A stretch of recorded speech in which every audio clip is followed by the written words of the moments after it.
Hello বন্ধুরা, সবাইকে স্বাগত জানাই স্টাডি সাকসেস কোচিং সেন্টারে। তোমাদের জন্য আবারও নিয়ে চলে এসেছি আরেকটি খুবই গুরুত্বপূর্ণ জেনারেল নলেজের ক্লাস নিয়ে। আজকে আমরা আলোচনা করব এসএসসি সিএইচএসএল 2024 4/7/2024 তারিখে যে এক্সামটা হয়েছিল 4 শিফট। তো সেই 4 শিফটের জেনারেল নলেজের কোশ্চেনগুলো নিয়ে আলোচনা করব বিস্তারিত। আমরা এর আগে এই সিএইচএসএল 2024-এর 15খানা শিফট আলোচনা করে ফেলেছি। ঠিক আছে, মোট 15খানা ক্লাস হয়ে গেছে, সেখানেও আমরা বিস্তারিত আলোচনা করেছি। তো যারা তোমরা সেই ক্লাসগুলো দেখোনি, তো ডেসক্রিপশানে লিঙ্ক রয়েছে, আমাদের প্লেলিস্ট যে করে দিয়েছি একদম তোমাদের এই সিএইচএসএল 2024 বলে দেখতে পাবে, সেখানে প্লেলিস্ট করা রয়েছে। সেই প্লেলিস্ট থেকে একের পর এক ক্লাসগুলো কিন্তু দেখে নেবে। খুবই ইম্পর্ট্যান্ট, তোমরা যারা এসএসসির প্রিপারেশান নিচ্ছ, অর্থাৎ SSC, MTS, GD, CGL, CHSL এই সকল এক্সামের প্রিপারেশান নিচ্ছ, তোমাদের জন্য কিন্তু ক্লাসগুলো ভেরি ভেরি ইম্পর্ট্যান্ট। ঠিক আছে, আর তোমরা অবশ্যই আমাদের টেলিগ্রাম চ্যানেলে অবশ্যই যুক্ত হয়ে যাও, এবং চ্যানেলটাকে যদি না সাবস্ক্রাইব করে থাকো তো সাবস্ক্রাইব করে ফেলো, যেখানে তোমরা এই ধরনের জিকে ক্লাসগুলো কিন্তু পেয়ে যাবে। এছাড়া তোমরা যারা এসএসসি এমটিএস 2025-এর প্রিপারেশান নিচ্ছ, তো তোমাদের জন্য আমরা 4খানা পিডিএফ তৈরি করেছি। জিকে, যেহেতু জিকে আর ইংলিশ এই দুটো টপিকের উপরেই তোমাদের কিন্তু এসএসসি এমটিএসের কাট অফ তৈরি হয়। তো তার কারণে আমরা জিকের যে সকল টপিকগুলো দরকার, এক তো হচ্ছে জিকের প্রিভিয়াস ইয়ার তোমাদেরকে ভালো করে পড়ে যেতে হবে, কারেন্ট অ্যাফেয়ার্স এবং স্ট্র্যাটেজিকে এইগুলো কিন্তু সবসময় তোমাদেরকে পড়ে যেতে হবে, পড়লেই কিন্তু জিকে কিন্তু তোমাদের কমপ্লিট হবে। এছাড়া ইংলিশও আমরা এখানে রেখেছি। জিকেতে দেখো এমসিকিউ রেখেছি 6200+ প্রিভিয়াস ইয়ার কোশ্চেন 2019 থেকে 24। তো 19 থেকে 24 তোমাদেরকে ভালোভাবে পড়ে যেতে হবে। তার সঙ্গে যেহেতু আমরা এক্সট্রা ডিটেলসগুলো ওখানে অ্যাড করেছি, ঠিক আছে, প্রত্যেকটা কোশ্চানে আমরা কিন্তু এক্সট্রা ডিটেলস দিয়েছি, বেশি বেশি করে এক্সট্রা ডিটেলস দেওয়ার চেষ্টা করেছি, যাতে তোমাদের কিন্তু এই প্রিভিয়াস ইয়ারের আমাদের পিডিএফগুলো পড়লেই পুরো জিকে তোমরা কমপ্লিট করতে পারো। ঠিক আছে, তো পুরো জিকেটাই তোমাদের কমপ্লিট হবে আমাদের যদি প্রিভিয়াস ইয়ারের এই পিডিএফগুলোটায় তুমি প্রত্যেকটা কোশ্চেন ধরে ধরে এক্সট্রা ডিটেলসগুলো পড়ে যাও তাহলে। এছাড়া কারেন্ট অ্যাফেয়ার্স যেগুলো আসে তোমাদের 2024 থেকে কারেন্ট অ্যাফেয়ার্স আসার চান্স বেশি রয়েছে। তো 2024-এর ফুল কারেন্ট অ্যাফেয়ার্স দিয়েছি জানুয়ারি থেকে ডিসেম্বর। এছাড়া স্ট্র্যাটেজিকের কিছু টপিক রয়েছে। ঠিক আছে, জিকেতে তোমাদের অলরেডি জিকে কোশ্চেনের মধ্যে অনেক স্ট্র্যাটেজিকে রয়েছে, তো এখানে আমরা এক্সট্রাভাবে কিছু স্ট্র্যাটেজিকে দিয়েছি, যেখান থেকে যেই সকল টপিক থেকে বারবার কোশ্চেনগুলো আসে, তো সেই সকল টপিকগুলো এখানে অ্যাড করা রয়েছে। আর ইংলিশ রয়েছে previous year question 1700 MCQ, basic grammar rules, synonym, antonyms আর হচ্ছে ইডিয়মস। এই 4খানা পিডিএফ তোমরা যদি নিতে চাও, এর মূল্য রাখা হয়েছে মাত্র 199 টাকা। 199 টাকা মূল্য রাখা হয়েছে। তো পিডিএফটি নিতে গেলে তাহলে অবশ্যই এই যে 6294528484 এই নাম্বারে তোমরা কিন্তু হোয়াটসঅ্যাপ মেসেজ করো। এবার চলো শুরু করি আজকের ক্লাসের প্রথম কোশ্চেন কী রয়েছে, ড্যাশের জন্মদিন আন্তর্জাতিক অহিংসা দিবস হিসেবে পালিত হয়। তো আন্তর্জাতিক অহিংসা দিবস হিসেবে পালন করি আমরা কাকে, কার জন্মদিন, না হচ্ছে মহাত্মা গান্ধী। মহাত্মা গান্ধী অপশান নাম্বার 3 সঠিক অ্যান্সার। তো এখানে শুধু এই কোশ্চেন আনসার জানলে হবে না, কারণ এটা তো সবাই জানে। তো এর সঙ্গে আমাদের আরও কিছু জানতে হবে, যে মহাত্মা গান্ধী যাকে ভারতের জাতির জনক বলা হয়, এটাও কিন্তু এক্সামে আসে। তার পূর্ণ নাম কি, না হচ্ছে মোহনদাস করমচাঁদ গান্ধী। তিনি ভারতের ব্রিটিশ শাসনের বিরুদ্ধে অসহযোগ আন্দোলন, আইন অমান্য আন্দোলন, ভারত ছাড়ো আন্দোলন সব বিভিন্ন গুরুত্বপূর্ণ আন্দোলনের নেতৃত্ব দিয়েছিলেন। এছাড়া 2রা অক্টোবর ভারতের গান্ধী জয়ন্তী হয়, মানে গান্ধীর যে জন্মদিন 2রা অক্টোবর, সেটাই তো গান্ধী জয়ন্তী হিসেবে পালন করা হয়, তাই কি না? সেটাই তো অহিংসা দিবস হিসেবে পালন করা হয়। তো এগুলো ব্যাগ মনে রাখতে হবে তোমাদেরকে।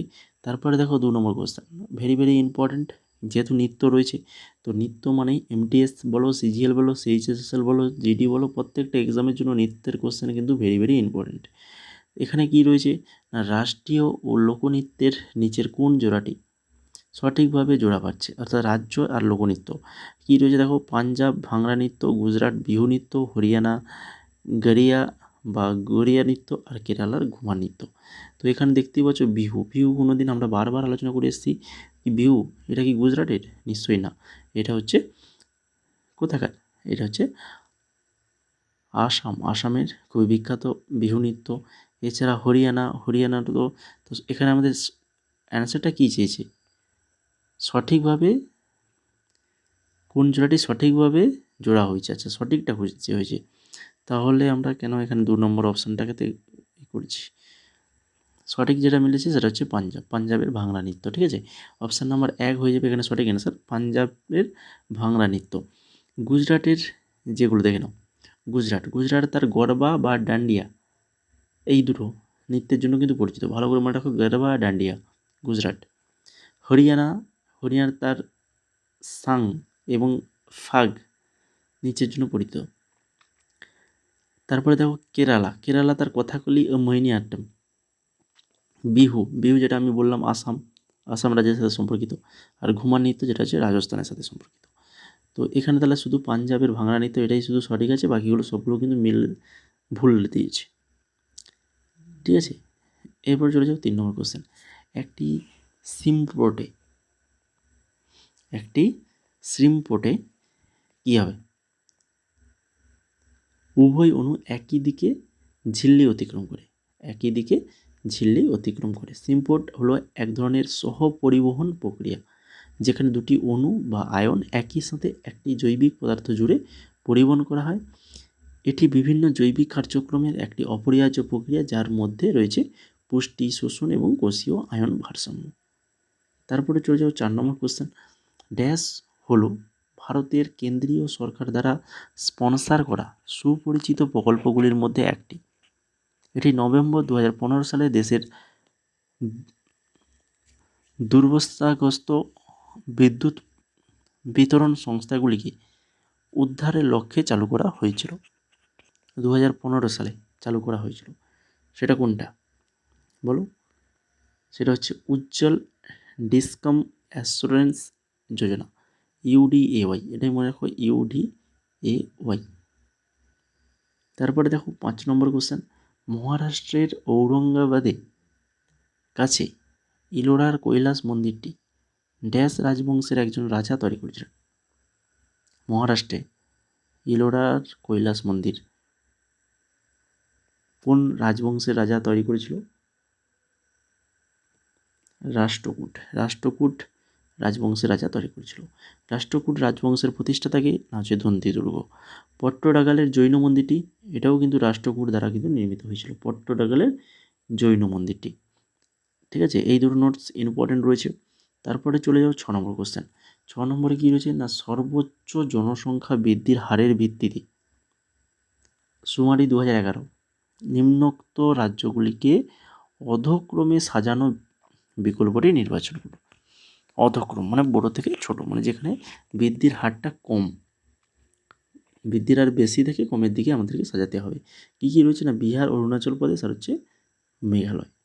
তো এগুলোর মধ্যে সবথেকে দ্রুত হারে বৃদ্ধি পেয়েছে সেটা হচ্ছে কি, সেটা হচ্ছে মেঘালয়, তারপরে অরুণাচল প্রদেশ, তারপরে বিহার। তাহলে সিটা হবে 1 নম্বর, বি 2 নম্বর, তারপরে 3 নম্বর, এইভাবে। CBA অর্থাৎ আমাদের অপশান নাম্বার 3-এ দেখতে পাচ্ছ CBA, তাহলে অপশান নাম্বার 3 হয়ে যাবে কিন্তু সঠিক আনসার। এরপরে দেখো 7 নম্বর, কে প্রথম হর্স পাওয়ার শব্দটি ব্যবহার করেন? একটি ইঞ্জিন দ্বারা উৎপাদিত শক্তিকে বোঝায়। বলো, হর্স পাওয়ার যেটা একটা ইঞ্জিন দ্বারা উৎপাদিত শক্তি, হর্স পাওয়ার এককে পরিমাপ করা হয়। তো এটা কে প্রথম এই শব্দটি ব্যবহার করেছিলেন? জেমস ওয়াট ব্যবহার করেছিলেন। তারপরে দেখো দেশীয় খেলা গাটকা এটা কোথা থেকে উদ্ভূত হয়েছে? কোন রাজ্য? পাঞ্জাব, মণিপুর, রাজস্থান না জম্মু কাশ্মীর? সঠিক অ্যান্সার পাঞ্জাব রাজ্য থেকে উদ্ভূত হয়েছে ঘাটকা। তো এই ঘাটকা নিহঙ্গ শিখ যোদ্ধাদের একটি ঐতিহ্যবাহী যুদ্ধের শৈলী, যা আত্মরক্ষার পাশাপাশি একটি খেলা, উভয়ের জন্যই ব্যবহৃত হয়। ভারতের পাঞ্জাব রাজ্য থেকে উদ্ভূত হয়েছে। তারপরে দেখো 9 নম্বর কোশ্চেন। নিচের কোন গানটি রহমান মাইকেল জ্যাকসনের সাথে রেকর্ড করেছিলেন? রহমান মাইকেল জ্যাকসনের সাথে রেকর্ড করেছিলেন এই গানটিতে। সেই গানটি কোনটা না, সেটা হচ্ছে একম সত্যম। এরপরে দেখো আবারও কিন্তু আরেকটি কোশ্চেন, মা তুজে সেলাম দেশাত্মবোধক গান।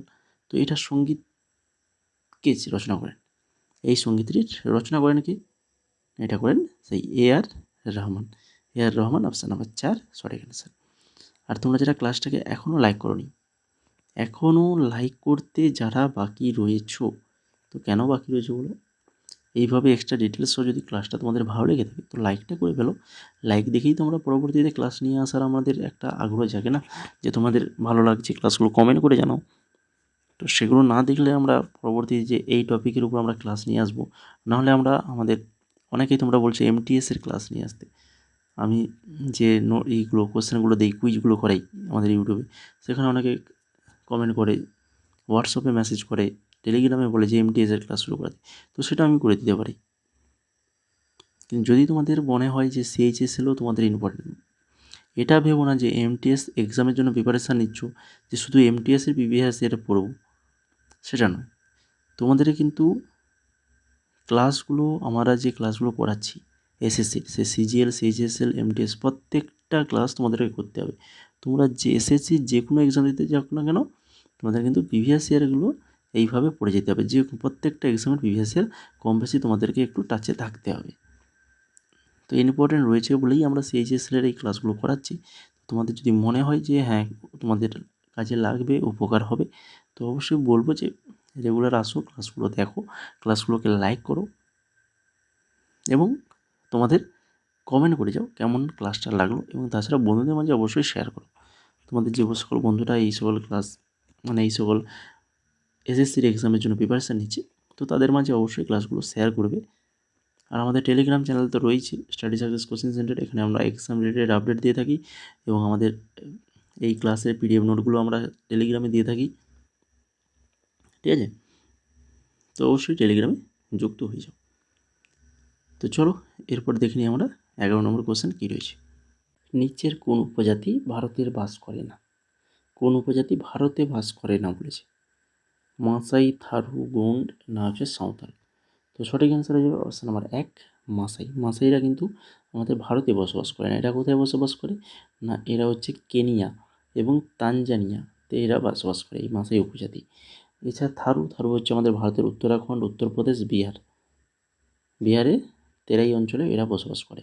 আর গোন্ড যেটা হচ্ছে ভারতের বৃহত্তম উপজাতি গোষ্ঠীর মধ্যে একটি, যা প্রধানত মধ্যপ্রদেশ, ছত্তিশগড়, মহারাষ্ট্র, উড়িষ্যা, অন্ধ্রপ্রদেশ। তো এই যে উপজাতি গোষ্ঠীগুলো তোমরা যেটা কোথায় পেয়ে যাবে না হচ্ছে সিক্সের ভূগোল বইতে। তোমরা যদি সিক্সের ভূগোল বইতে শেষের দিকে চলে যাবে, ঠিক আছে, শেষের দিকে ভারতের চ্যাপ্টারের শেষের দিকে চলে যাবে জনবসতি, তো সেখানে কিন্তু তোমরা পেয়ে যাবে প্রত্যেকটা এই জনজাতি উপজাতিগুলোর কোন উপজাতি সেটা কোন রাজ্যে আমাদের রয়েছে, তারা বসবাস করে, সেটা কিন্তু পেয়ে যাবে, ঠিক আছে? তো সেগুলো একটু দেখে নেবে, তোমাদেরকে বলে দিলাম।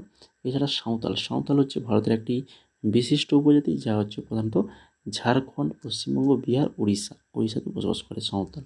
তোমরা তো জানো এটা। তো এই প্রত্যেকটা তোমাদের কিন্তু জেনে রাখা দরকার, ইম্পর্টেন্ট রয়েছে। তো পরবর্তীতে এখান থেকে কোশ্চেন চলে আসতে পারে। তারপরে চলে যাবে 12 নম্বর কোশ্চেন। মণিপুরের প্রাক্তন কেন্দ্রীয় মন্ত্রী ড্যাশকে গত 4 দশকে জনসাধারণের কাজে অবদানের জন্য কেন্দ্রীয় সরকার 2023 সালে পদ্মশ্রী পুরস্কারে ভূষিত করেছিলেন? বলো, মণিপুরের প্রাক্তন কেন্দ্রীয় মন্ত্রী তিনি হচ্ছেন থৌ নাওজাম চাওয়া। কে কিন্তু পদ্মশ্রী পুরস্কারে দেওয়া ছিল 2023। তারপরে দেখো 13 নম্বর কোশ্চেন। ভারতের সংবিধানের কোন অংশটি, অর্থাৎ কোন পার্ট নাগরিকত্ব নিয়ে আলোচনা করে? নাগরিকত্ব, সেটা কত নম্বর পার্ট না হচ্ছে পার্ট 2 নম্বর পার্ট। তারপরে দেখো এখান থেকে জেনে রাখা দরকার অবশ্যই তোমাদের এইগুলো। ভারতের সংবিধানের অংশ 2 অর্থাৎ পার্ট 2, ধারা 5 থেকে 11, এটাও মনে রাখো ধারা।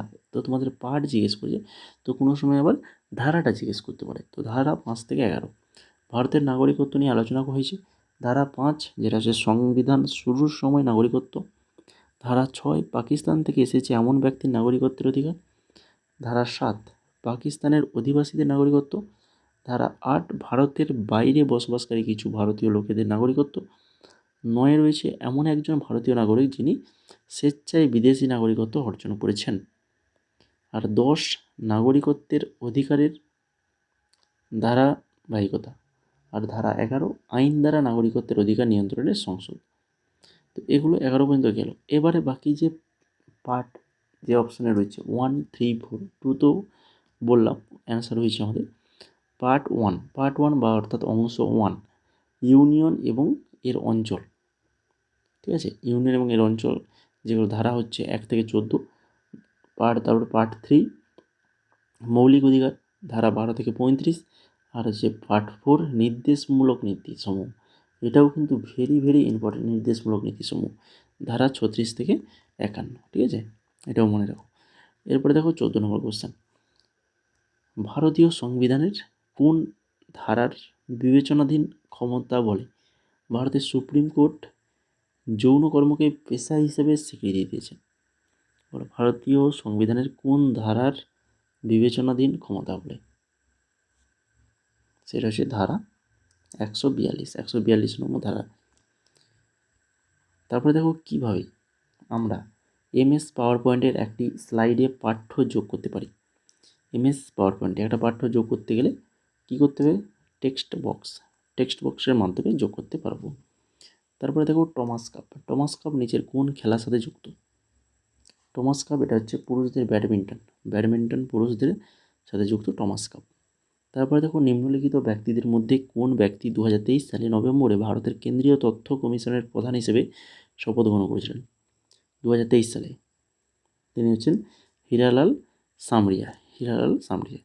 তারপরে নিম্নলিখিত কোন কমিটি ভারতের সংবিধানের মৌলিক কর্তব্যের উপর একটা অধ্যায় অন্তর্ভুক্ত করার সুপারিশ করেছিলেন এবং জোর দিয়েছিলেন যে নাগরিকদের সচেতন হওয়া